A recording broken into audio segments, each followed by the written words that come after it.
Welcome back to another edition of the Knight Report podcast. I'm your host, Mike Broadbent. Joining me once again is my co-host, Richie O'Leary. Rutgers gets off to a 3-0 start with its 98-81 win over the Monmouth Hawks last night. It was Ace Bailey's debut as a college basketball player, so we'll get into that game and everything we saw. But first, this podcast is presented to you by Knight and Day Apparel. Hey, Rutgers fans, get ready to slam dunk your style with Knight and Day Apparel. Cheer on your Scarlet Knights this basketball season with our exclusive Rutgers gear. From trend-setting designs to lifestyle garments, we've got everything you need to support your team in comfort and flair. Stand out in the crowd and show your passion for Rutgers basketball with designs that celebrate every dribble, dunk, and victory. Use our promo code RutgersRivals to get 10% off your purchase. Don't wait. Head to Knight and Day Apparel today and gear up for the game. Go Knights. We are also presented to you by BetOnline. BetOnline is the world's most trusted betting platform and your number one source for online betting. From the earliest odds to live in-game betting, BetOnline provides you with all the action and the ability to watch the games as they happen. With the largest selection of odds from everything to football, NBA, college basketball, NHL, UFC, and MMA. Head to BetOnline today and get in on the action with America's most trusted platform for online wagering. BetOnline, the game starts here. So last night, like we said, 98-81 victory for the Rutgers Scarlet Knights over the Monmouth Hawks. It was a game that had a ton of positives, a few negatives as well. Let's start with the positives. The long-awaited, and I guess the long being 2 games, debut of Ace Bailey as a Rutgers Scarlet Knight. On the night, he had 17 points on 5 of 10 shooting, 1 of 3 from three-point range, 6 of 8 from the line, 6 rebounds, 2 steals, 1 block, 1 foul, 2 turnovers. I thought he lived up to the hype. He had a few really thunderous dunks. That the lob off the inbounds from Derkack was kind of the moment that brought the house down. What did you see from Ace that really just blew you away? It's so interesting because I mean, obviously we know about his athletic ability, that he just displayed that in the play you just talked about. He's able to run up and down the court, but the ability to just hold onto the ball in like pressure situations, like you saw these guards from Monmouth, guards, wings, whatever you want to call them, because they're top guards like 6'7". So, but yeah, no, they were pressuring Ace quite a bit. I mean, the one play, it was like on the elbow. I think the shot clock was winding down, and he just an off balance, off platform shot and just nails it from the mid range. And I'm like, oh my god, like this guy takes. And I took my girlfriend to the game last night. And she's like, "Why are you shaking your head? He scored." And I was like, "Because he takes the worst shots, but they go in." So it's like, you can't be mad about it. Yeah. 3-point ability obviously is there. Even that one, like it's like he's not setting his feet; he's just off balance on every single shot, and he just hits them. And it's just insane. But the ability to have the ball on basically a string for a guy that's 6'10" is insane to say. It's just a crazy ability. He didn't really. Here is Ace Bailey. That is as loud. I'm sorry. It's all good. I found some highlights from last night just to kind of pop on here. 50 for the Naismith National Player of the Year as well. Yeah, it's better, much better. Here is Ace Bailey. This is his first points as a Scarlet Knight. Like he's like kicking his feet out, kind of a little off balance there. Not as much as I thought. Yeah, this is just with the shot clock expiring, just nothing but net. Incredible. Like, insane shot making. I think without a question, like exchange up top to Bailey from the inbound. Yeah, it's crazy. Welcome to Jersey Mike's Arena, Ace Bailey. And there goes that high-level athleticism and that detonation. Did a little hold my dick there too. The you throw it up. Just over a minute to go in this first half. Bailey pulls up. Bailey knocks down. He just makes those like you said, those fading to left or right. He always has great positioning, great shooting form. 50 for the Naismith National Whatever Player. his body's balance is, never throws off his shooting mechanics, which is so impressive. He's just able to put the ball so much higher than any other, like over defenders' heads basically when he's shooting, so no one can really contest it. Like even if it is a contest, they can't reach. I think that's like the biggest comp with him. Not only like the shot making mixed with the point in which the ball gets released is like what 8.5 feet off the ground if he's just standing straight up. Probably more like 10.5 feet if he's in a jump shot. Like nobody can block that. Yeah. And I will say, in regards to Ace Bailey, I never heard an entire crowd or an entire section that I was sitting in just basically hold their breath every time he went down, because I think he went to the trainer's table twice. Yep. They had the massage gun with them. It sounds like it was just cramps. Funny little story from, I don't know if he wants me to reveal his name or not, so I'm not going to say who said it, but Ace Bailey was on the bench. They tried to give him water. They tried to give him one of those little Gatorade tabs that they have now, those like gel tabs. It's almost like a Starburst, I guess, but it has like electrolytes and all kinds of whatever stuff to keep you hydrated. And Ace is like, no, I'm good. I'm good. I'm good. Within like a minute after that, he started cramping really bad and came out of the game. And he's like, shit, like I should have probably took that. So that's just a freshman being a freshman, as someone said on our boards. Well, he hasn't been able to practice either, from what Pike was saying in the post game. So, I mean, most of these teams that we're playing against are in their third, maybe fourth game. The rest of the team has been practicing and playing in games. So, I mean, this is kind of what you expect when you haven't been able to, doing high level athletic endeavors, and you try and just do it. I mean, they're 18, they'll figure it out. He'll get his legs underneath him, but it doesn't surprise me that he was cramping, like you said. Yeah, it happens. You're, like I said, you're a freshman. It's bound to happen. We've seen it actually, I think, with other notable freshmen around the country too. I think it was Trey Johnson, if I recall. Texas. Yeah. Yep. So it happens. Speaking of freshmen, another ho-hum 20-point performance from Dylan Harper, his third 20-point scoring night in 3 games for the Scarlet Knights. He scored 20 points on 6 of 9 shooting, 2 of 3 from beyond the arc, 6 of 6 from the line. So anybody who's worried about his free throw shooting, I think that could be put to rest. 5 rebounds, 6 assists, 2 blocks, only 1 turnover and 2 fouls. The guy filled up the stat sheet, super efficient.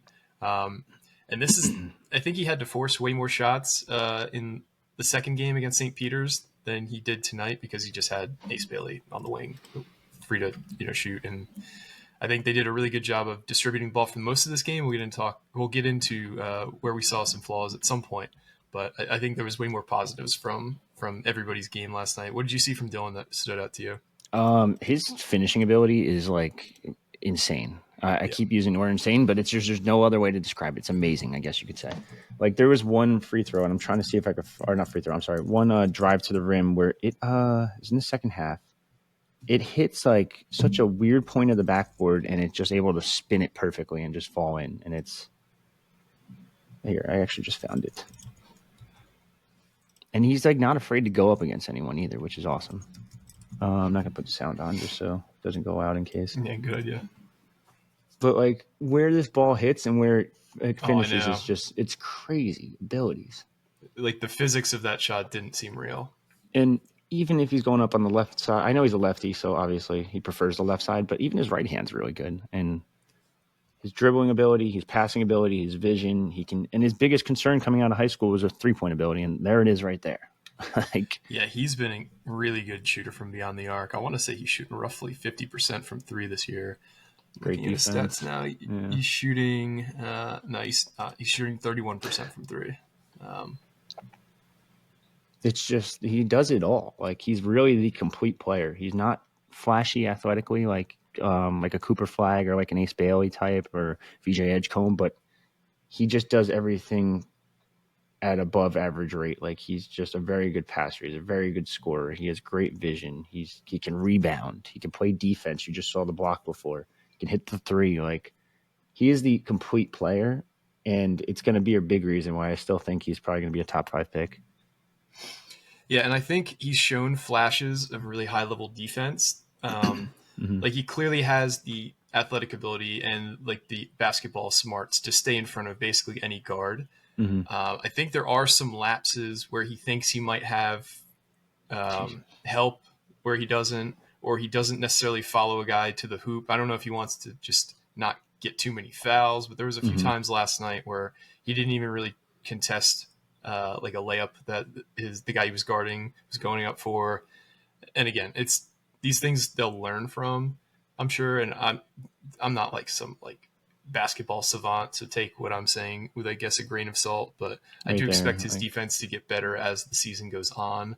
And as Peichel can kind of get these guys into his system defensively, because clearly offensively, the team's got it clicking. It's defense where they need to kind of get together and gel more.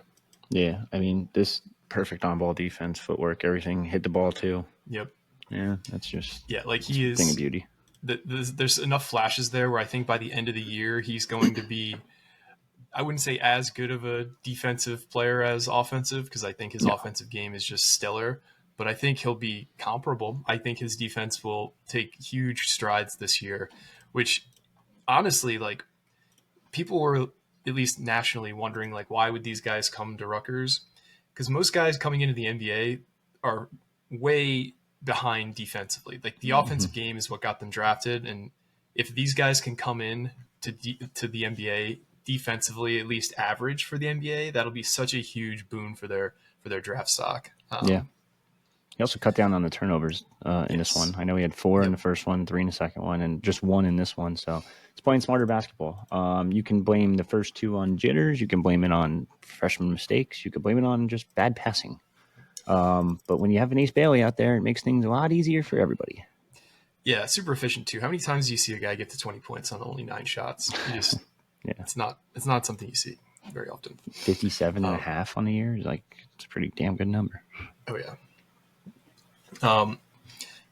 Jordan Derkack was a guy who impressed me outside of the freshmen the most on the floor last night, because he just did a little bit of everything. It kind of, we were talking about this off the pod, but we were kind of like trying to think to ourselves, like, how does this guy fit? You know, he was a super high usage player. He obviously was a great defender. He won the NEC Defensive Player of the Year and, regular Player of the Year last year. But he had a super high usage rate there. He was taking a ton of shots. His shooting percentages weren't great. But then when you see him on the court with these guys and you see how Steve Pikiell wants him to play, and it just totally makes sense. Like, he only had 6 points last night on 1 of 2 shooting, but he gets to the rim a lot, 4 of 4 from the line. He had 6 rebounds, 9 assists, 2 steals, and only 2 turnovers.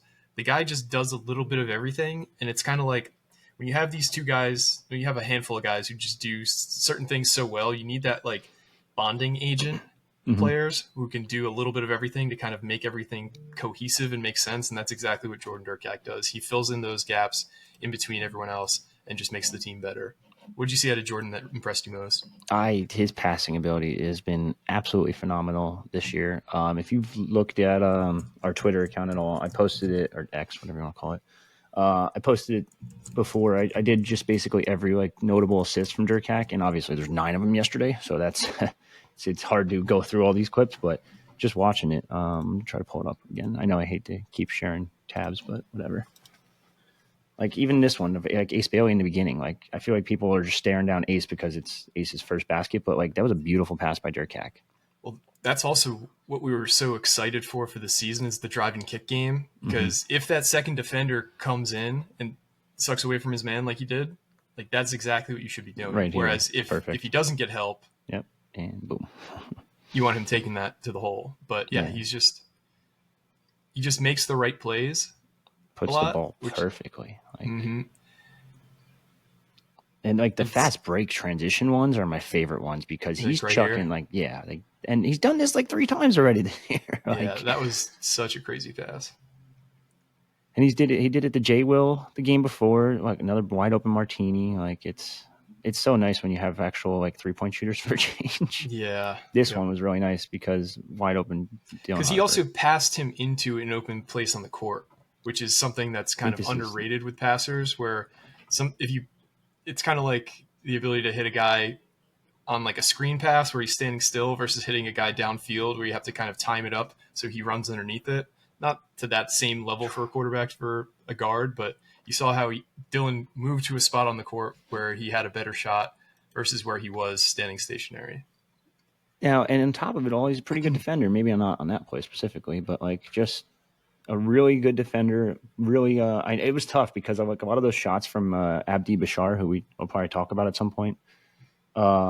Last night, like he was on him, like on top of him, like on defense, and he just nails 3 after 3, and it's like, oh my god, you can't stop the guy when he's doing that. But I really love Derkack's footwork. I think he's able to stay in front of just about anyone.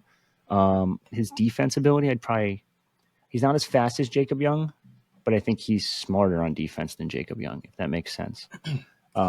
He's just a really talented overall player. Now, he's not going to score a ton, but he's also crafty around the rim. Like, he knows when to pump fake and when to kind of draw the foul. I think he had an one, not last night. I think it was St. Peter's game. I forget. Either way, he's been able to finish at the rim at a high rate, and he's not taking bad shots. We've seen so many instances, especially last year, where Derek Simpson, where he can score, Derkack can score too, but Derek Simpson would force a lot of things, whereas Derkack's just he'll pump fake and pass it off, or pump fake and pass it off. Like he's being smart with it. He's only taking like 3 shots a game, 4 shots a game. Yep. So and he's efficient. So speaking of efficient, you got Zach Martini too. He was a guy who really showed out last night. 18 points on 7 of 10 shooting, 4 of 7 from beyond the arc, 3 rebounds, 1 assist, 1 steal, 2 turnovers. I mean, this is a guy who just we thought he would fit in nicely in like a high-powered offense where he's just kind of like getting open looks from beyond the arc or just getting rebounds and putting it back up. That's exactly what he's done. He's just such a confident player on the court. Like there's certain times with a young team where nobody kind of wants to step in and take that shot sometimes. Like sometimes they think, okay, I can still get a better look. But Martini has this innate sense of like knowing when he has a great shot and he just takes it. There's no hesitation. He's got a quick trigger and just goes right up with it. And he's just such a good shooter. Like he's exactly what this team needed from the corner, from the top of the key. Like he just like this driving kick games can be deadly with him and guys like PJ Hayes. Yeah, like I said before, you have 3-point shooters for a change. And then when you have guys that can drive, like I just said in Derkack, a guy that can drive in Ace Bailey, a guy that can drive in Dylan Harper, and these guys can all finish at the rim if need be, if they're not going to collapse. And if they do collapse, then you got some wide open shooters on the outside. And Martini at the 5 spot is interesting because he played a lot of 5 yesterday, actually. Yeah. It's interesting because it drags out defenders. Like it'll drag out that post player. Like if you're going against the Cliff, we saw it last year when Rutgers was playing Princeton. Cliff has to step out and go guard him. Now, on the opposite end, I don't think he's a great defender, but I think he's going to put in 110% effort. We see him diving on the floor for balls, going for steals and stuff. He is all over the court, and especially on the rebounding side. That man is so aggressive on box outs that he's going to piss someone off and force a technical on the opposing team this year. I don't know when or who it's going to be against. Hell, it might be against Cliff for all we know. Yep. But he is going to piss someone off to the point where they're going to get a technical on the other side. He is just so aggressive on box outs, and I know he came in averaging 5 rebounds per game. People are like, well, I can't rebound. But when he had Caden Pierce next to him rebounding at like 10 a game, 11 a game. Yep. Because this guy was boxing out the other guy or the other big man. Like he is just very talented, and I think you're going to see a lot of 5 minutes from Martini this year. Is that good? Is it bad? To be determined. Yep, I agree there. PJ Hayes had another good night. 22 minutes, he had 11 points, 3 of 4 shooting from 3, 3 of 5 overall, 2 of 2 from the line, 4 rebounds, 2 assists, a steal. I mean, I think he's got to get some more minutes and get some more looks because he's just such a good shooter. I think, like we've been talking about, they're still rounding into form, but PJ Hayes, I think, will play a bigger role moving forward than he has so far this season. What are your thoughts on PJ? He continues to impress me on the rebounding front. And another smart player. This is a kid that, if you saw on that one clip from Derkack, I think it was a skip pass he hit from the elbow or from the box, from the block. Either way, he hit PJ Hayes, and PJ could have just straight up went up with it and probably still got the shot off, but he didn't. He took a second, stepped, dribbled, hesitated, got the defender to bite, and then took the 3 and hit it. But his form and Martini's form from 3 are just like perfect. Like I there's no other way to put it. I think PJ Hayes has like the perfect shot for him.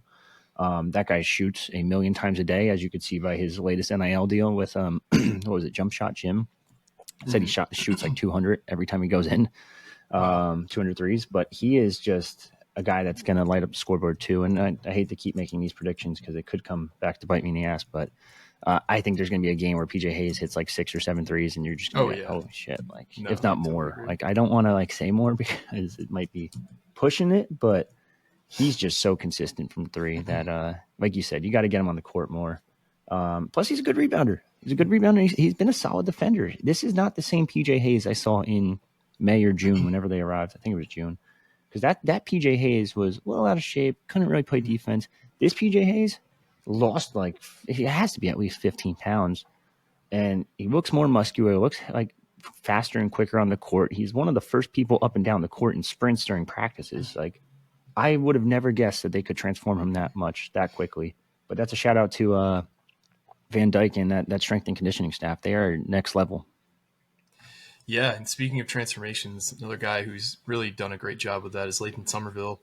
He had 10 points on 4 of 8 shooting, 23 minutes, 7 rebounds, 1 steal, 2 blocks, only 1 turnover. He just continues to get better. I think it's already kind of shaken out where he's essentially like the quote-unquote starting center without actually starting games. There's another game where Ogboli had less than 10 minutes played, and Lathan played more than half the game. He's been really exciting. Has this team, the way it's played through 3 games, changed your ceiling outlook for this team? Could this team be better than you thought based on what you've seen so far? I'm trying to think what I put as my prediction. I think it was like 21 wins. I think you had 21 or 22. Okay. I think you had 21-10 or 22-9. One of those two. I'd probably say a little bit more. I'm a little bit more excited because I think Lathan's playing a lot better than I thought he would this early on. On top of it, I think having a now here's the plus and minus. Like I think Ace is dominant, Dylan's dominant. You have good shooters around them in PJ Martini. Derkack's impressed me a lot. He's impressed me more than anyone, I think. Yeah, you know what? I would say that they're probably going to do better than I thought they would. Now, how much better? It's a big question mark.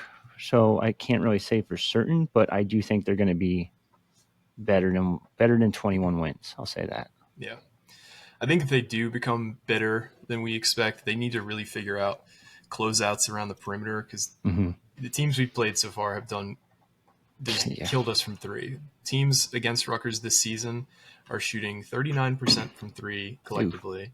And it just seems like, 1 game is an aberration. 2, you can kind of talk away. 3, it starts to become a trend where we're just not good at defending around the perimeter. I'm sure Steve Peichel's hammering that home to our players in film sessions, but we are just allowing way too many open looks from beyond the arc and not closing out well as a group. Like you saw the one closeout from Dylan, which is beautiful, but that's just not happening often enough. And it will as the season progresses. Like I have no doubt that Steve Peichel will have these guys playing better defense, but right now it's not great. Yeah. I have a picture here. It's hard to tell, I guess, with this photo, but there's got to be another photo somewhere, actually. Where is that? Look at the difference between Lathan from... I have to share a whole window, share entire screen. Here we go. Look at the difference from Lathan last year in high school versus this year. Wow. Like, he is a lot thinner. Like, and it's more muscle than anything. But I was going to say, look at his arm. He's definitely got a lot more muscle. He's lost some baby fat. He just looks more chiseled. It's a big difference. And he came in to Rutgers, in May or June. Yeah. And he was probably the guy least in shape, and credit to him. He's kicked absolute ass in the gym, getting to himself to where he is right now. So big shout out to Lathan, because that doesn't always happen. Some guys can't figure out a way to get in the shape they need to, and he's done it. So give him a lot of credit for coming in and getting into as good a shape as he has. Yeah, transformed his body entirely. I think the only thing we really didn't talk about was Jermichael Davis, Tyson Acuff, Emmanuel Ogbol. Those are the 3, I guess. Yeah, J-Mike, he plays his role really well, too. We talked about Derkack doing a little bit of everything. Jermichael Davis does a little bit of everything, too. He's so fast. And he's gotten better finishing this year. I'll give him a lot of credit for that, too, because last year, I think it was just like a hex on the team, it felt like, where nobody could finish around the rim. And we've gotten rid of a lot of the guys who specifically were terrible at it. But credit to him. He's gotten better at transition. He had 9 points on 3 of 5 shooting, 1 rebound, 2 assists. He did have 3 fouls in his 21 minutes, but that's fine. He's such a good defender too. He's just so pesky. Like he's the kind of guy, like if you could pick a guy you don't want guarding you, it's him, just because he's so tenacious. He's always able to keep up with you. He's able to fight around screens really well. He's just the kind of guy that is going to annoy the shit out of you all night, but he's not the type who's going to do things maliciously, I guess. He's just he's like, you again? Jeez, get away from me. Switch off. Get anybody else but but Jamichael on there. Yeah, my coach in middle school used to compare like a player like that to like an Energizer Bunny, or like he used to say it was like a gnat. It's like you ever have that like little gnat in front of you can't find, and it's like get away from me, and it's like get away, and he just keeps coming back. Yep. But he's also taking smarter shots too. This is a J Mike last year that was taking some very questionable mid range attempts, and I'm glad that no one's taking mid range attempts other than Ace right now. It seems like, or Dylan, but yeah, he's a completely, I shouldn't say completely changed, but he's coming into his own a little bit. And this was a sneaky good get, because this is a get that a lot of people questioned when Peichel took him. But yeah, it ended up working out really well, because not only did you get his really good high school teammate and really good friend, but J Mike is turning into a damn good player himself. Yep, and then you mentioned Tyson Acuff. I think he's still coming back from an injury. I don't think he's 100% healthy yet. He does seem like he plays at a different pace than everybody else on the court when he's out there. He played 10 minutes last night. He scored 5 points on 1 of 2 shooting, 2 of 3 from the line. He had an assist and a steal as well. I think he will be a much more valuable player to the team later in the season, because he's got that veteran leadership, because he's such a high-level scorer. We just haven't had the need to use him that way yet. But inevitably, there's going to be guys who get banged up and miss a couple games, like we see with Jeremiah Williams. That's going to happen at some point, and he's going to be a good fill-in guy for when we need a scorer. Kind of is more of an iso ball player, I feel like. We saw it during his time in Eastern Michigan, of course, because he just took a shit ton of shots. But that also offense over there was just broken completely in Eastern Michigan, hence why they won like 15 games. But I think there's going to be nights where you see Ace Bailey and Dylan Harper off, and you're like, shit, like we need points. We need a bucket. Like, who can we give it to? And Tyson's probably going to be able to drop a 10-plus point game easily. He's got really good handles too. He crossed one of the Monmouth defenders. I forget who it was yesterday. And I thought he was going to pull from 3 after crossing him, and he just didn't. And I was like, oh, come on. Like, you're up like 20. Just do it. Like, but yeah, he's got talent. He has talent. You could see it. You could see it on his past film too. I don't know if the lack of movement from him so far is the fact that he's coming off a broken foot still. It's not an easy thing to heal from. And as a basketball player with the foot issues, we've seen it time and time again, whether it be NBA or college, they kind of linger. And football too. You see it on the other side. So it's a lingering thing. I think once he gets back to full health, like you said, he'll be a pretty good player. But there'll be nights where he'll get double digits easy. Yep, I agree. The last guy who got significant minutes last night was Emmanuel Ogbole. He started. He only played 6 minutes, 1 of 1 shooting. Didn't register a rebound, assist, steal, or block. He had 2 turnovers and a foul. I mean, he's just struggling. It's pretty clear to me that he's just not developed in the way that the staff would hope. And he's another guy still coming off an injury, but he's kind of like been the fly in the ointment a bit this year. Where if we can just develop him into like, this dunker role where he's just, getting rebounds, putting back up, offensive rebounds with dunks, getting these wide open looks. That's gonna have to be how we use him. They haven't figured it out yet, and he clearly hasn't developed as well as I think any of us would have hoped. But yeah, what's your thoughts on Ogbole? President of the Emmanuel Ogbole Hate Club here. How's it going? No, I don't mean to hate on the guy, but this is an issue. We said it before the season, but maybe it's not an issue anymore because you have Lathan stepping up big time. You have Martini stepping up pretty big at the 5 role. I saw Ace Bailey 5 minutes last night, which is probably going to happen at some point. I just think, like you said, you kind of just got to get him in a groove where, you know what? Honestly, I'm going to go back because as bad as he was in the little minutes that he played, I still don't think you change the starting lineup.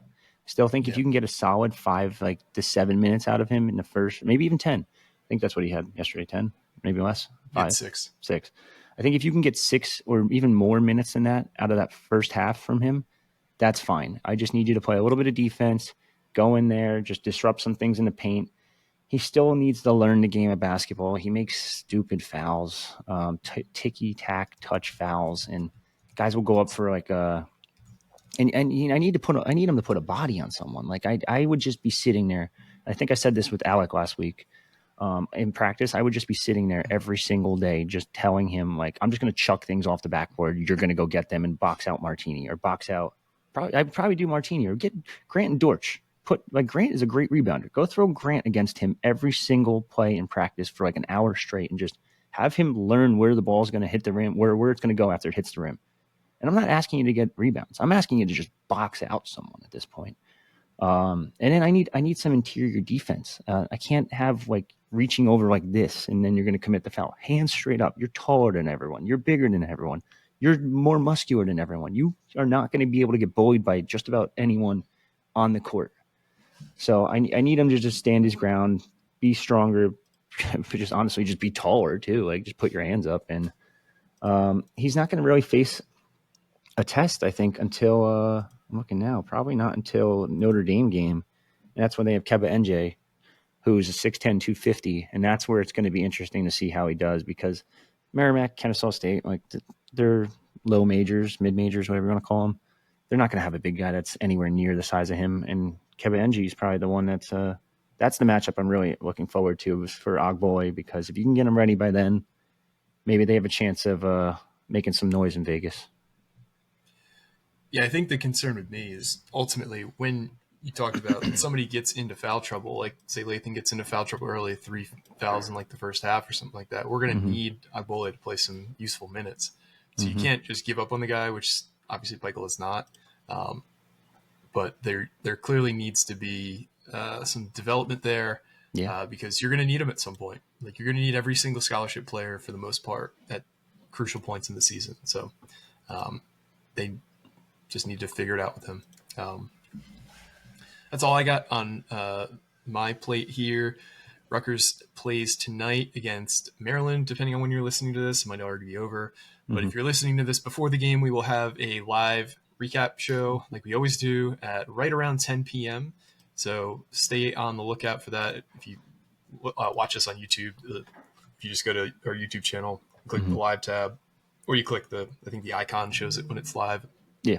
That's the way to watch it. Is there anything else you wanted to hit on before we head out of here today, Rich? No, Merrimack on Monday. Maybe we see a Jordan Derkack masterclass, a little revenge game. Not really revenge, because I think he left on his own will. Oh, that's right. But, Yeah. But I don't think there's any bad will between the two of them. But yeah, I mean, I would like to see a nice game out of Jordan Derkack against his former squad, but I have a feeling that might be Ace Bailey's breakout, quote unquote. I don't know if you count last night or not, but I think I could see like a nice 20-plus point game from Bailey in that one. Yeah, I could see it too. But another exciting game before the long road stretch where they go to Kennesaw State, they go to Vegas.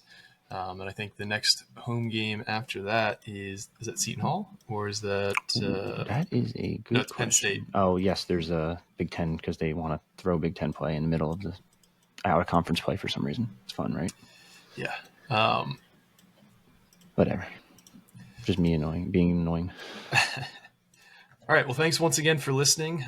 Exciting start to the basketball season, and hopefully Rutgers can continue its momentum on the gridiron as well today. So good luck to the Scarlet Knights down in College Park. Hopefully we will have a jolly seasonal recap tonight, and it's not just going to be commiserating. Jolly seasonal recap. Jolly seasonal recap. Anyway. All right. Thanks again for listening for another edition of the Knight Report podcast. For me and Richie, thanks again for listening. Signing off.